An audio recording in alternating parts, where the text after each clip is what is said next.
all, and welcome back to another thrilling episode of Off the Dome. I'm your humble interviewer, Jordon Brown, and with me, as always, is our heroic host. Say hi, heroic host. Hi, heroic host. Oh, we get some Wendell voice right off the bat. Oh, yeah, we're getting it all the...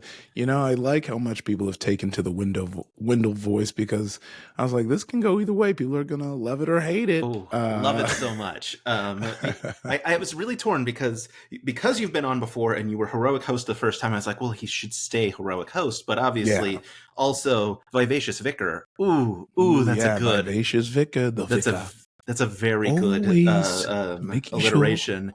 And let's start right there. We got lots of stuff to talk about. Let's make a quick $6,700 for Bitcherton. Yes. People jumping in right now, why should they go back? What is Bitcherton? Why should they back it on Kickstarter.com/Bitcherton? I don't know what the URL is. I'll put it in the thing. Yeah, I think it is Bitcherton.com. We were able to lock it down. Bitcherton.com for sure is, but then go to Kickstarter too. Yeah, I think if you go to Bitcherton.com, it's right there. Yeah, donate now is right there, and it takes you right to the Kickstarter.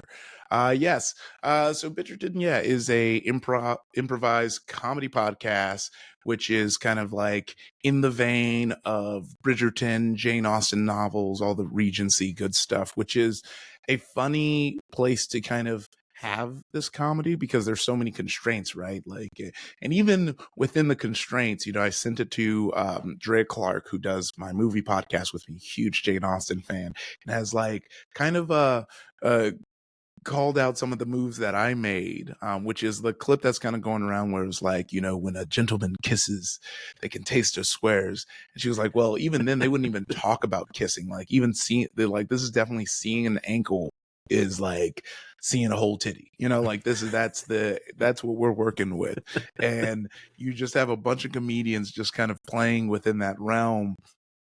It's just so fun. And we've already, even in the pilot, you can see the kind of like relationships and things we're building up to kind of being laid out. And I think that it's, great. And, right off the gate, I'll answer the question that even my homies sent in the group chat, which is, why do you need $30K for a podcast? And I think the answer is simple. It's like to pay people.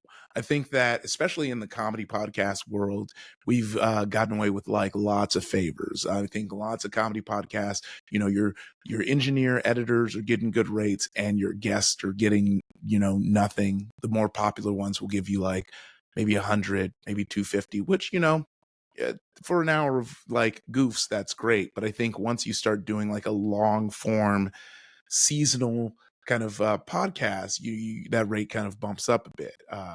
So that's what that's for, making sure everyone's paid well, and most importantly, paid with SAG-AFTRA, which is, I think, very important, especially for a lot of the writer performers that are on this pod, because I think a lot of us will be losing our WGA insurance because of the strike, followed by the lack of just work in general. So luckily, we have things, lots of us are from Dropouts, and the Dropout, is SAG, and that helps us, qualify for that insurance. Actually, I qualified for SAG insurance for the first time because of my work on Dropout, but I've just been using WGA because that's what I already had. So, that's all to say, it may seem hefty, but really this is just what it really costs like when you want to have everyone get paid. Yeah, I should say this is one of those goof 'em up hours that runs on favors. Whoops! Look, I would have loved to start paying people. Look, you're a one-man operation. You're doing all the work. You know what I mean? Like, yes. I think it's once you start hiring out people and expecting those favors, that's when it gets like that. But like, that's how you start. Typically, even, our relationship pod right now, we're still building up, and, even in complete full transparency with ads, we're still only making like maybe $100 a month, so it really is like, working your way up to the point of where you have these like bigger podcasts and on these big networks, you know, that are not able to pay out, you know, that's when it starts being like, but I think, you know, Jordon, you're fine. I wasn't like, this wasn't a passive aggressive way to be like, Jordon ain't even paying me shit, it's man. all guilt over here. Yeah. No need to guilt. I think it's all just, you know, relative, right? Where it's like, if this isn't like a serious XM type show, which, you know, they are paying, don't come for me, please keep inviting me back. But, you know, I think that, you know, when it's indie, it's indie, and when it's not, it's not. And I think the what we're trying to do is make it not indie, you know, and making sure that everyone can get paid and get that good health insurance. It's just, yes, it's so indeed. important. Yes, indeed. You mentioned the cast. Let's run through them. Yes. We got Cassie Wilson. We got Brian Flaherty. We got Carolyn Page. We got Katie Maravich, and a co-star of Never Stop Blowing Up, Alex Songsha. What a killer group. And then just like monster guest stars lined up for every episode. I didn't write those down, but I know Reka, Vic, you got Jasper William Cartwright coming in, I'm sure, to criticize all of your British accents. Teo, Peter Gross, which there's I don't know what happened. Brian Flaherty, when I talked to him, he was like, he told me all the names off camera because they hadn't announced them yet. And he said Peter Gross, and I missed every name he said after it because I love Wait, Don't Tell Me so much. And like my brain just stopped working. And I was like, Peter Gross. And then like afterwards, I was like, I missed everyone else he said.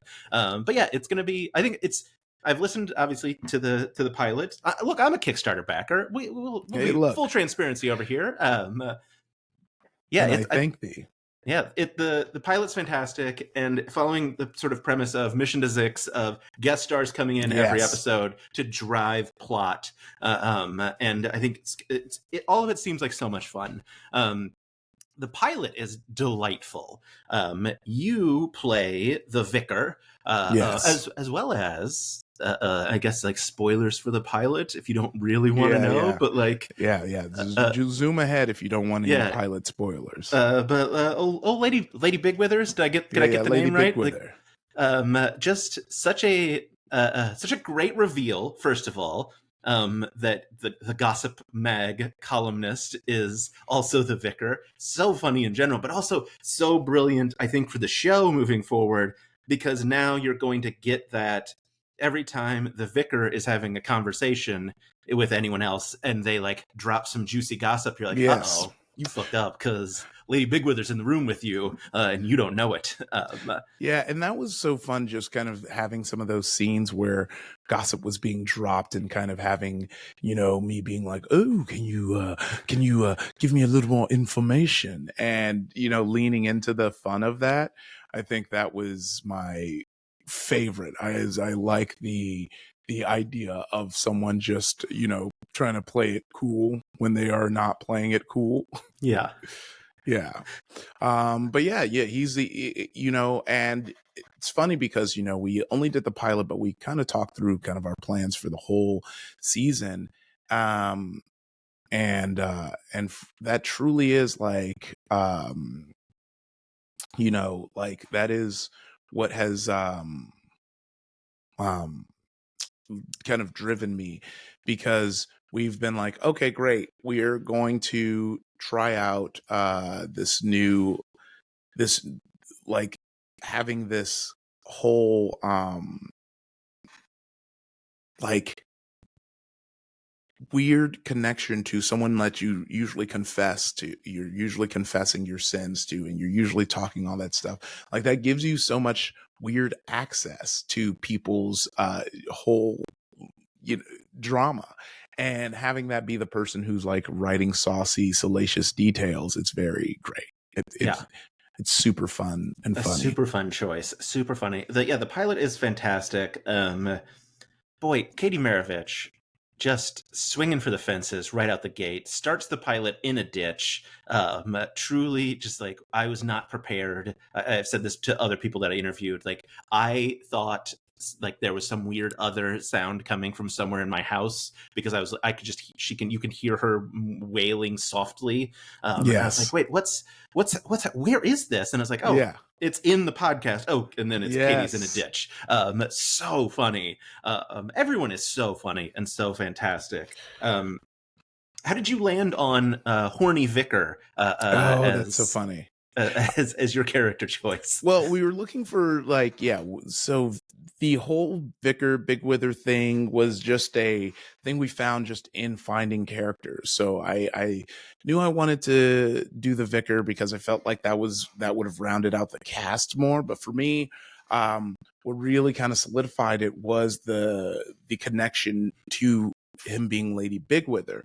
And we talked about that and we are like, oh, that's so good. And through that, which I was trying to say, but I kind of stumbled through and around, never really quite landing on it, was that he has his own motivations for why he's doing everything he's doing. And it's going to be fun trying to like sprinkle that in, and having that information coming into it. There's already been things that, he has been doing to kind of hint to that, to kind of be like, okay, this is why this is what's happening. This is why it's happening. And it's very fun to kind of play in that realm.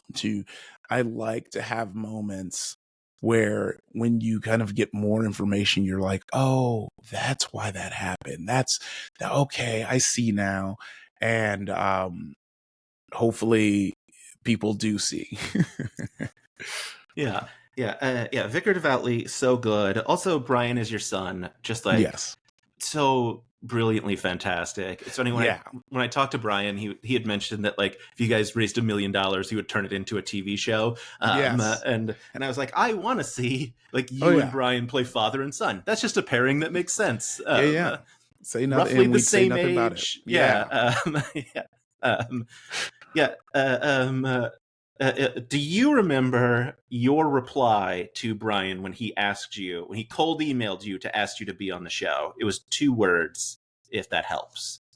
Oh, was it hell yeah? It was let's boogie.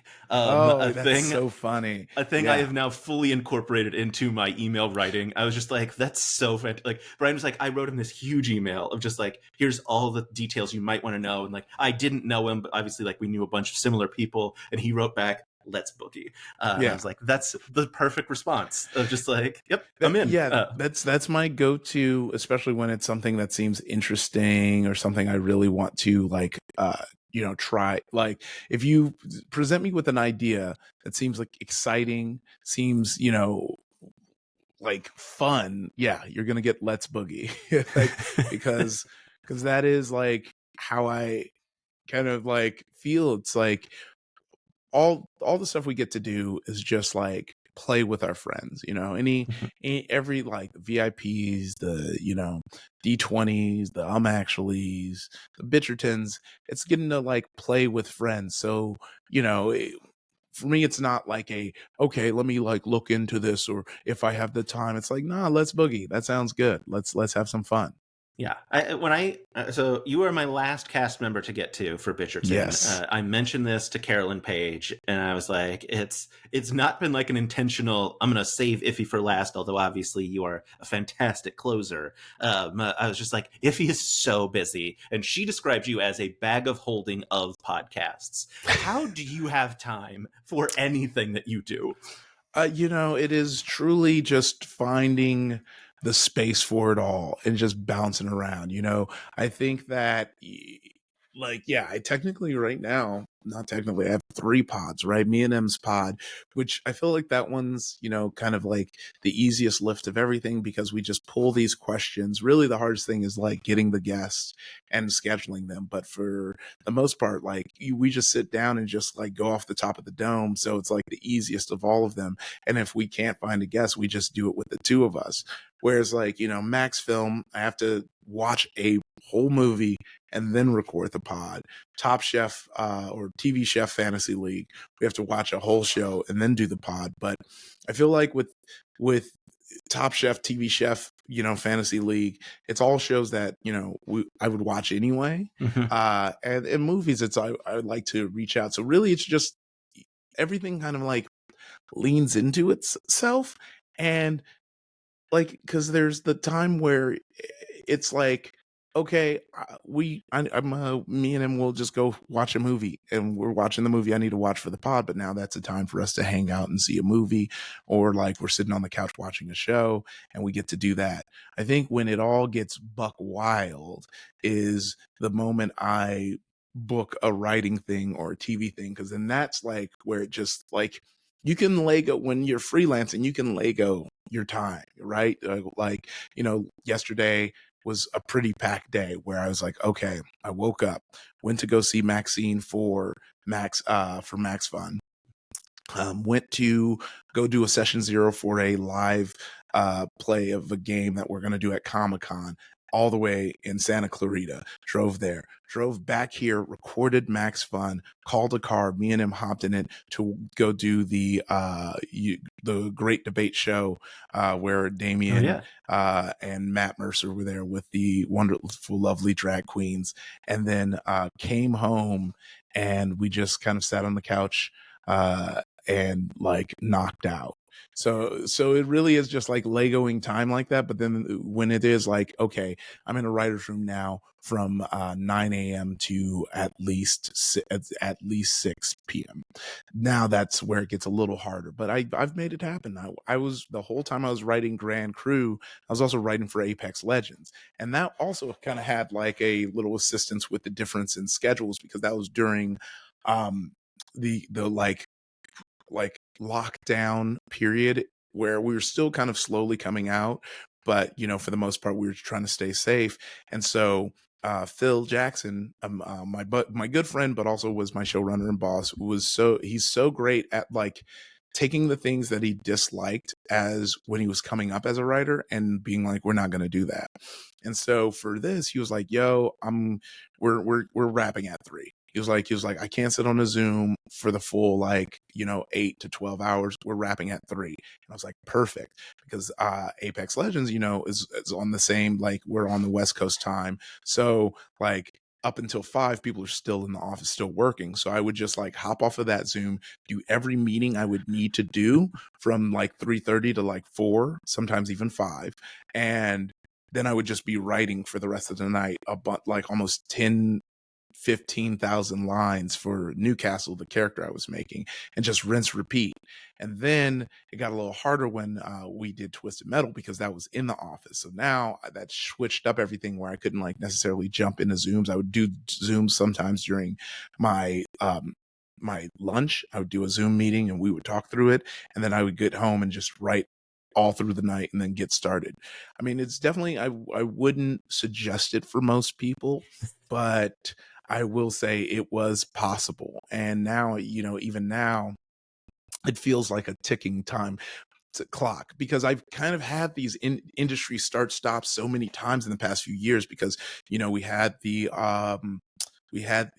2020 lockdown, we've had the strike, so like now I'm seeing everything kind of pick back up, and I'm like, okay, so this is where it's going to get a little dicey and it's going to need me to pull back on stuff. But luckily, and the thing that I really, really enjoy is that dropout's the easiest to kind of like schedule around, because everyone there is also doing a million things. Mhm. So it is like very much segmented in a way that allows for us to do all the other things we do. The podcasts and stuff, that's going to be a jungle as well. But we're going to make it fit.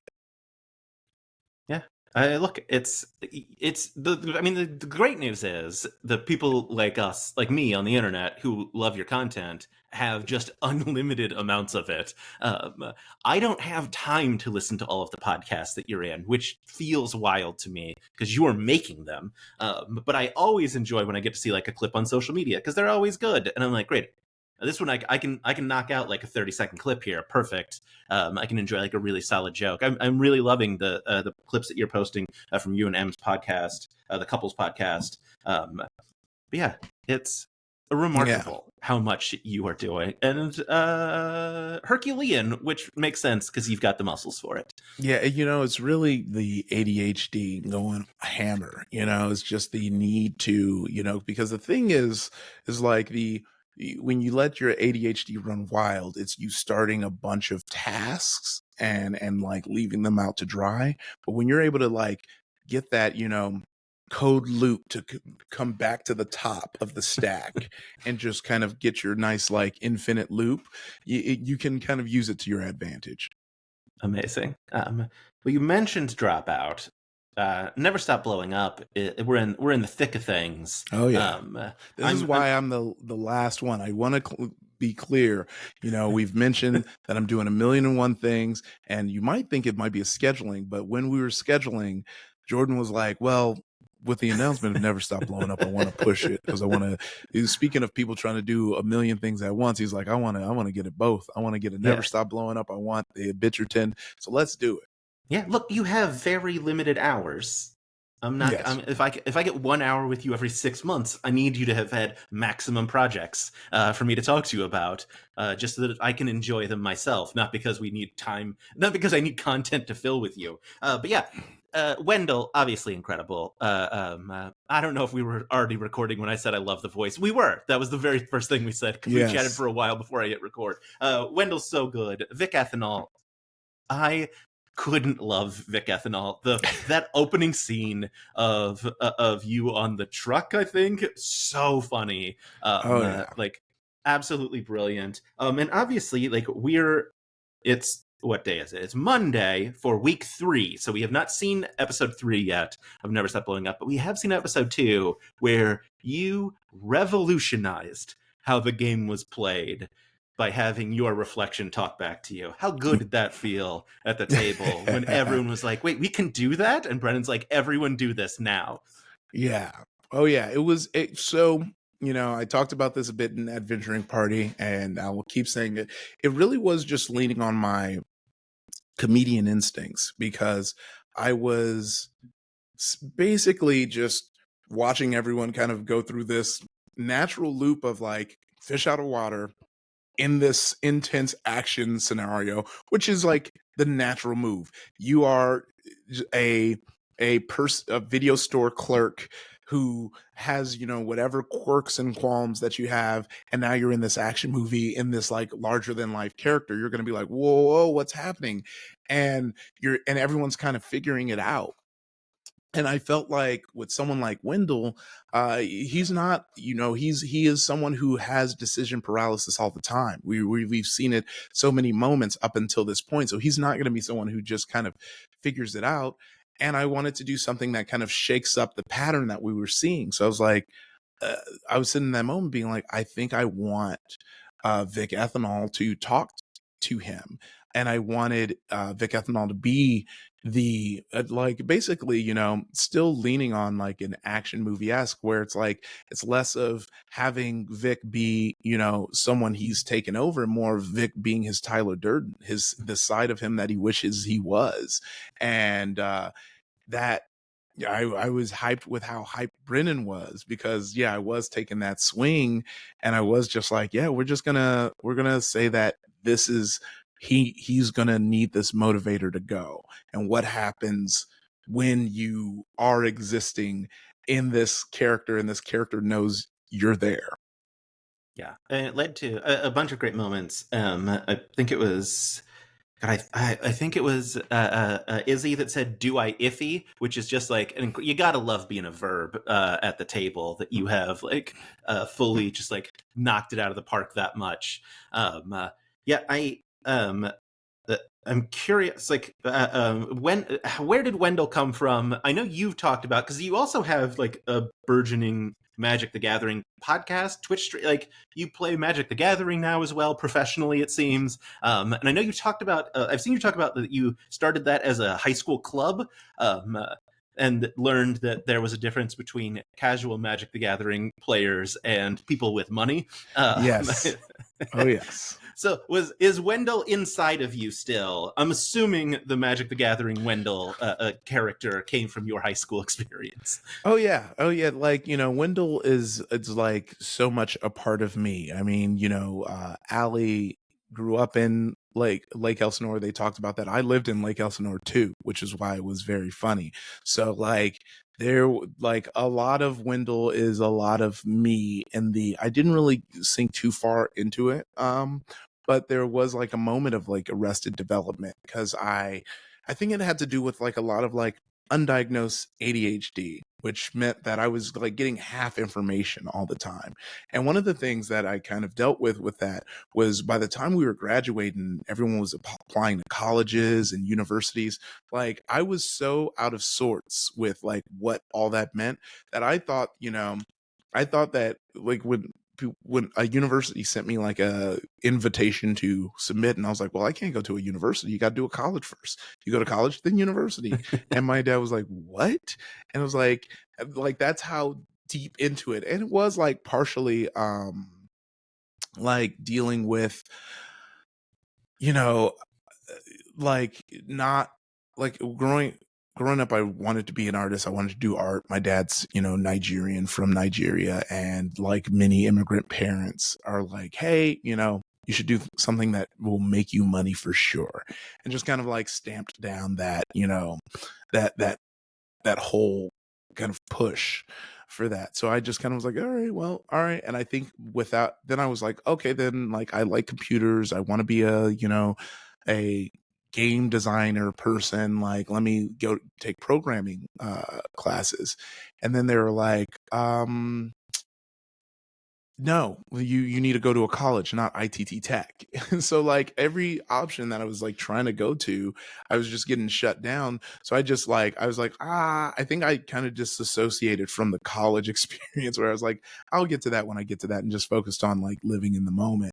And so like by the time I was actually in college, I really didn't know what I was doing. And it wasn't until much later when I found out like, oh, you take these general ed classes, then you take some that leads to your major, then you transfer, and then you kind of focus more on your major because you knocked out general ed in college. And when I was kind of on that path, when I finally kind of got aligned on it, it was also when I found comedy. And there was like an administrative error that essentially led to me having to wait one more year. And I was kind of at the point already where I was like tired of how long it was taking. And I think it was definitely because of knowing my peers were so far ahead of me that I was like, okay, then I think I'm gonna focus on this comedy thing that I love. I'm gonna just focus on the comedy, and we're just gonna go from there. And so yeah, after that point, that's when I joined UCB, and I just kind of let just let it hang. I just was like, okay, we're done here. And then it worked out, which was, I will say, it was very scary for the first time, because I was like, I'm doing this thing that we don't know many people who have succeeded by it. And what I tell a lot of people, because a lot of people go, oh, you grew up in LA, so this must have been like an easy decision to make. And I was like, no, because I grew up in LA and I didn't know anybody who did it. So what makes that hard is like, it seems even more unattainable, because you're like, I'm here, I'm in this Hollywood land, and I don't know anyone who made it except for the girl who went to middle school with me, who played Malcolm's crush in Malcolm in the Middle, and was very dicey about how she got that role, which now as an adult, I know it's because she didn't know what she did. Her parents just submitted her for it. Yeah, it makes it so much harder. But yeah, I took that swing, and luckily, I was able to do it. But the period between like getting to community college and getting there was just me just aimlessly wandering. And that's actually how I ended up getting that job at the county, because I can tell that my dad was like, oh, this kid doesn't know what he's doing. Little did he know. The reason this kid doesn't know what he's doing is because everything he tried to do, you were like, no, it has to be this exact version of what I want. So yeah. Well, speaking of comedy, this is my first of two apologies that I owe you.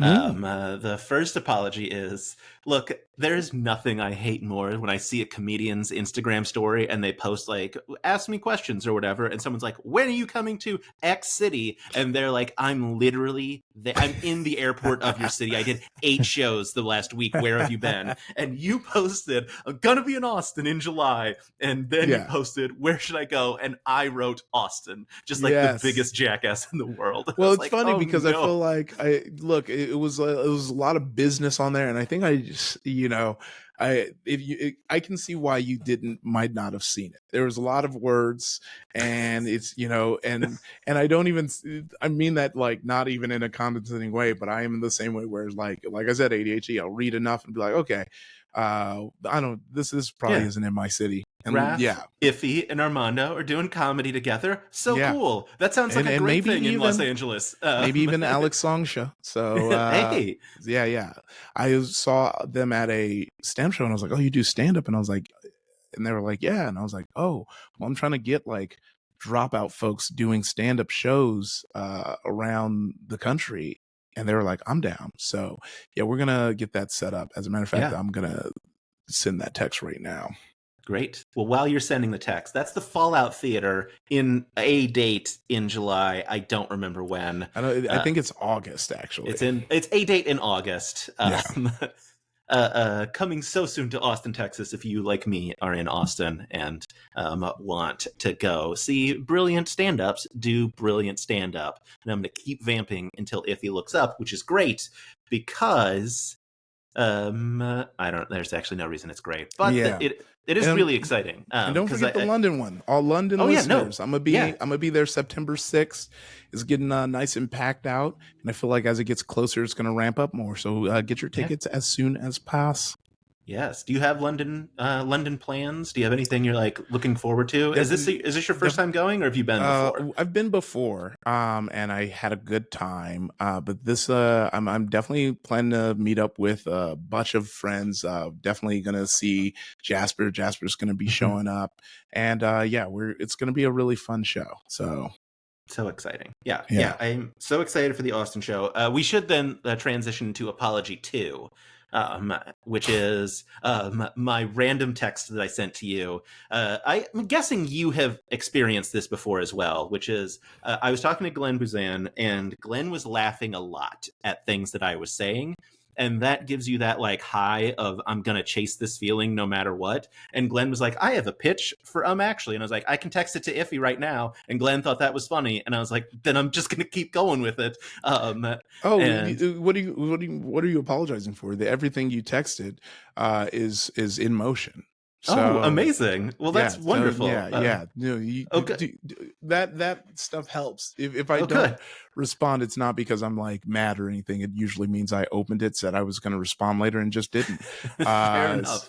So like yeah. No, there's no apologies needed. That was all Great. great advice because it was a perfect culmination of things, and the things that we were doing for that is like going into motion. It's all good stuff. I was looking forward to it, so like getting that information I was love good. it.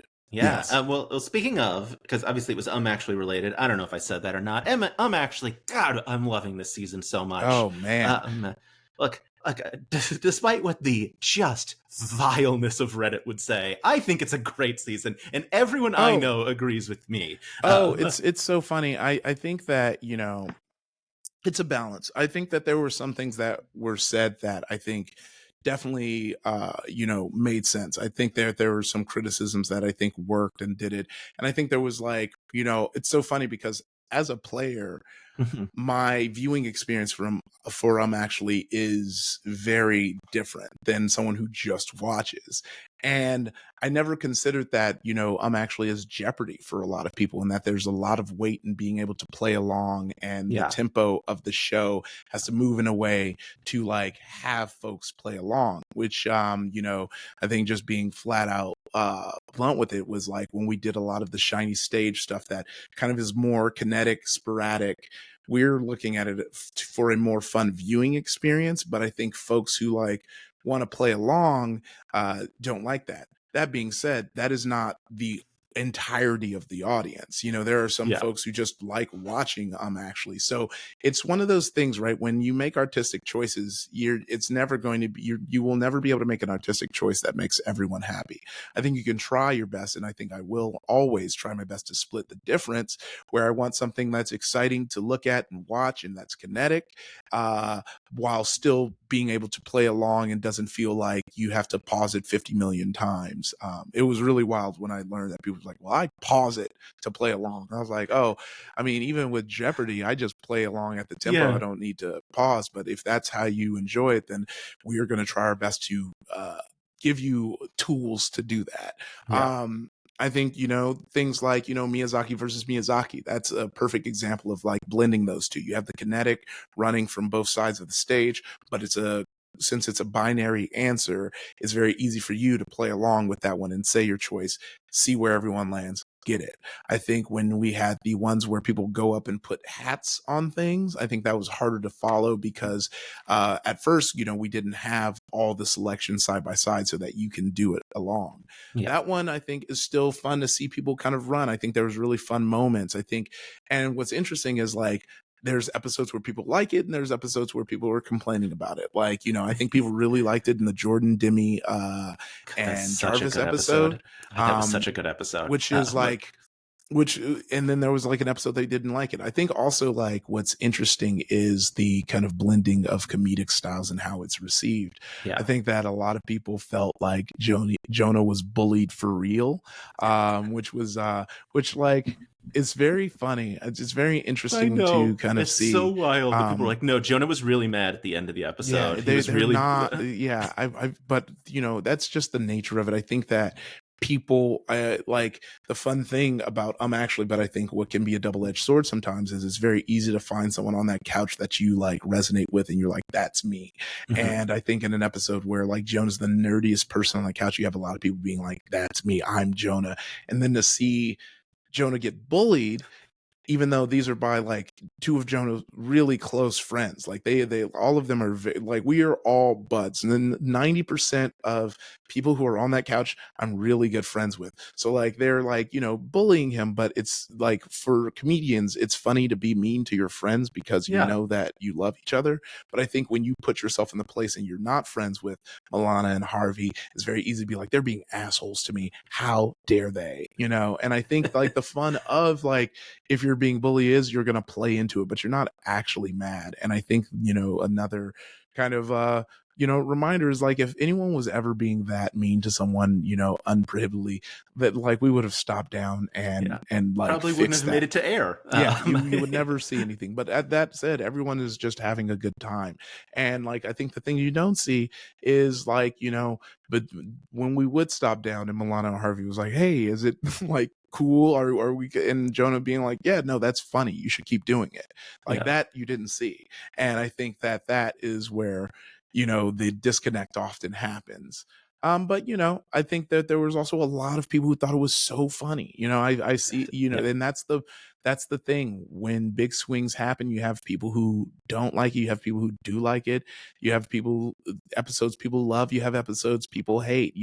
That's why, like, I feel like in the era, rest in peace to the Discord, where people would feel some type of way about talking. I tried to be in there as little as possible. Because you have like folks who are like afraid to like air their criticism because they're like, well, Ify might be in here, and it's like, I don't take it personally. Like, you're watching a show, you're free to have the opinions, even if I don't agree with it. You're like, that's just what you think. I think as long as it's like criticism and not just like being mean, which no one ever was mean. I feel like in that Discord, it's very funny to see the difference. I feel like Reddit can sometimes be like mean, but even then, I've been on the internet for over a decade, and like everyone is, the way I kind of like digest information is always from the space of like, okay, where are you coming from? What is this? So I never am like able to take it personally, because I'm usually like, oh, because you feel this, this might be what is happening, and this is more so you just mistrap and less of a real criticism, Yeah. so it is yeah, Also, a lot of selective memory going on for what trap oh seasons yeah, were like, where they're like, it used to be easy, and it's like, nope, it was always people randomly guessing. yeah, I mean that's what the and I will say, and this is the only place I'll do it. I'm only going to start doing this on um on your pods, because I feel like sometimes I'll do it in Red and people just either ignore it, and like 3 months later someone will say something about it and I'm like, okay, I get it. You don't want me in the space policing, so I don't post in the Reddit unless we're doing like an a AMA. Q&A, Yeah, AMA. yeah. But I feel like one thing that we changed kind of writing this next season and that I thought about is that I feel like we were focused on the one thing me and Brian did not want to happen was us to take over and people go, damn, it's so easy now that Brian was here, because like there was like a ramp to the show that it got harder, and we didn't want it to feel like because we came in. And I think in that we did make it harder. And I think it's because we more so made it niche questions that were incorrect, instead of more things that were just like slightly wrong. You know what I mean? So instead of being, so it's like in this episode of XYZ, X person looks at X person and says this. And the thing that's wrong is like either what was said or the person it was said to. And like it's hard enough to try and remember episode XYZ that once you get into that, we're in the weeds, that even like you're like, I know this property. And I feel like, things that I think perfectly capture it are things in the vein of the pet cemetery question, which I thought more people would just be fired up about, but people were fired up about different things that episode, which was the misspelling of cemetery, which is one of the first kind of don't quote me on this because I didn't watch every episode to confirm this, but one of the first spelling error questions, and which was that dangerous. Wasn't a literal the spelling game that used to be like spell this thing, of literally just like, hey, that's wrong in the question, can you get it? Exactly. And that was dangerous because we had a few errors that were unintentional, like forgetting the colon in Magic the Gathering, and calling someone the Grand Admiral Thrawn. Yes. Oh boy, the internet. Where everyone was like, oh man, it sucks that we got that wrong. I didn't care. What I cared about was like, we have a question where you're correcting something wrong in the text, and for that to really kind of shine, we probably shouldn't have made those mistakes. But I think we're just it was me and Brian's first season where we know what we know what we can edit, and it's only going to get better, so exciting. I've said very publicly on the internet and now just to you, I think it's a fantastic season. I will say, as much as it was very funny because I did see that person go, did you ask how everyone in the Reddit hates it? And it's so funny because and apologies to everyone for revealing this. We have the data, we see the data, and this is like a very successful season. And on top of that, for all the people who are mad in Reddit, this doesn't account for the people who are coming up to me in person. This doesn't account for people who are DMing me stuff. This doesn't count for people who are tweeting it. It's like, I guess like in your like Reddit hole, when you start a thread about how this season isn't good and everyone who agrees joins you and makes you feel like y'all are the majority, I'm sure that might feel that way, but I can pretty confidently say that isn't a majority opinion. I think that it's a minority opinion, and I can only hope to do better and better as we go forward, and and hopefully it gets you excited again, or hopefully you like this, or you get what you're looking for. But I think it's just doing better at what we're already doing, because it's doing pretty fucking good. Fantastic. I'm so happy to hear that because, like, yeah, I've let God.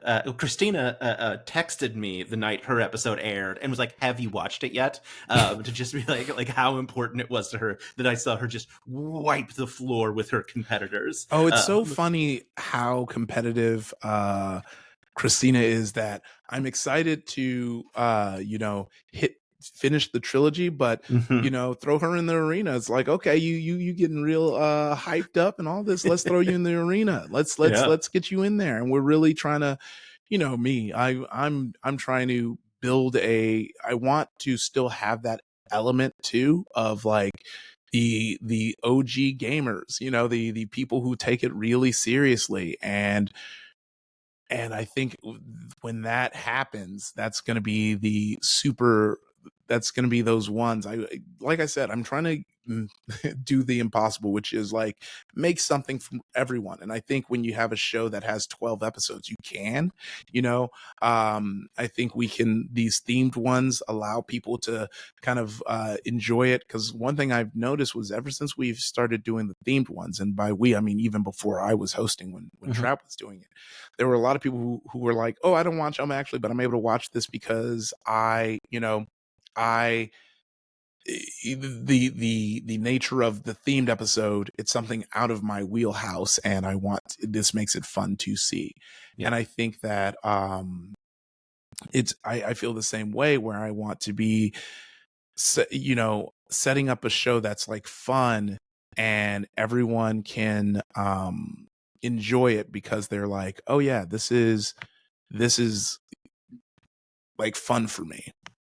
Yeah. The theme episodes have been super fun.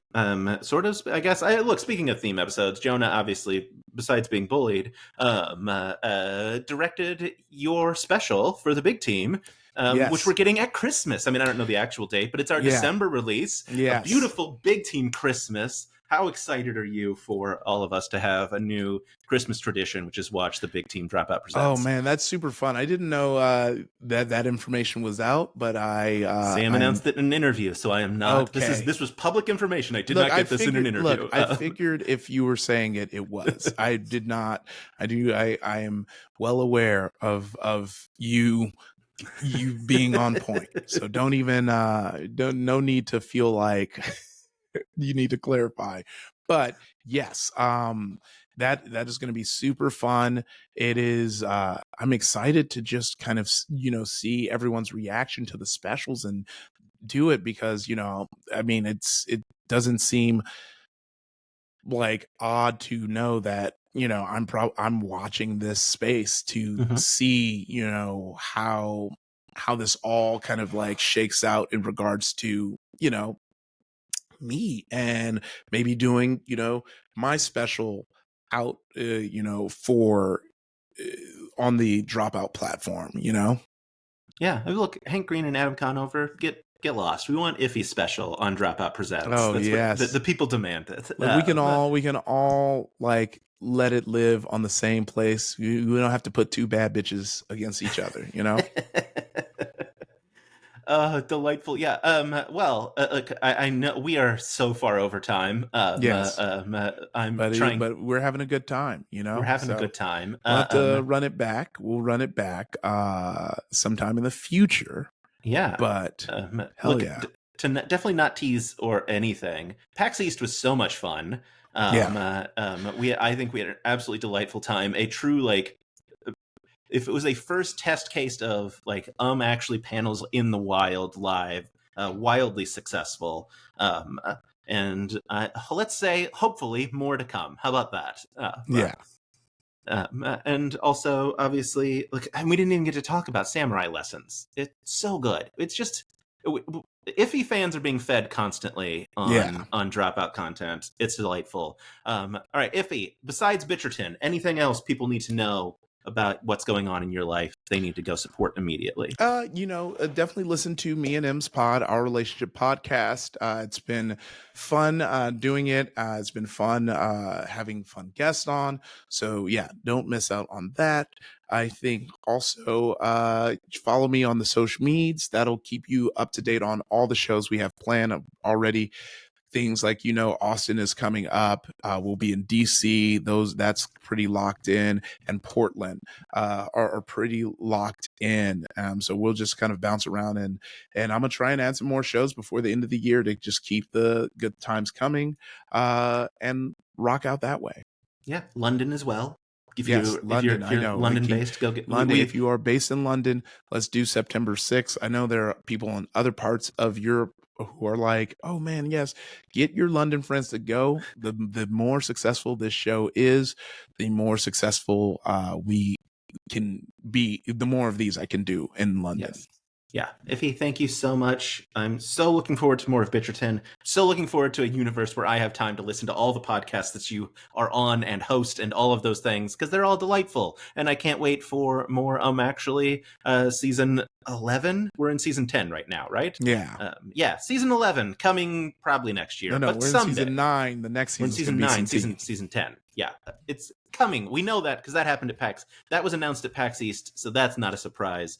There was a transition in my head that I had. Anyway, Ify, thank you so much. Yes. Never Stop Blowing Up, all the other things. It's delightful as always to talk to you.